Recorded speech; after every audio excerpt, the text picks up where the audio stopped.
Vrasja e 36 vjeçarit në Selenic zbulohet autori. Policia Alan Alliaj u vra nga djali i Xhaxhait në kërkim për masakrën e Çoles. Merr një tjetër dinamik vrasja e mbrëmjes në fshatin Gjorm të Selenicës. Viktima Dalan Alliaj, sipas njoftimit zyrtar të policisë, është shilluar për vdekje me 6 plumba nga kushëriri i tij, Bertil Alliaj. Viktima ishte nga Levani i Fierit, ku jetonte dhe kishte një biznes pjesë këmbimi për automjete. Siç u raportua më herët, ai ishte në Gjorm për vizitë tek Xhaxhai i tij dhe u mësua se ishte qelluar për vdekje nga një person teksa po hynte në derën e shtëpisë së Xhaxhait në mbrëmje. Por tashmë policia sqaron se autori i ngjarjes është djali i Xhaxhait të Bertil Alliaj.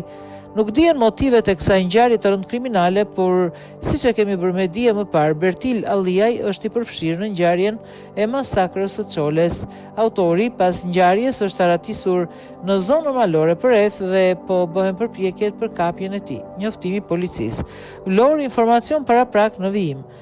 Në vijim të informacionit paraprak të dhënë më herët nga veprimet e para hetimore, është bërë mundur identifikimi i autorit dyshuar të ngjarjes, shtetasit BA, i cili dyshohet se në fshatin Gjorm ka vrarë me armë zjarri kushëririn e tij, shtetasin DA. Pas kryerjes së krimit, shtetasi BA është larguar drejt zonës malore përreth ku dyshohet se fshihet. Strukturat e drejtorisë vendore të policisë Vlorë po vijojnë punën intensive për lokalizimin dhe kapjen e autorit dyshuar, ndërsa në drejtimin e prokurorisë vijojnë hetimet, primet hetimore për dokumentimin e ngjarjes.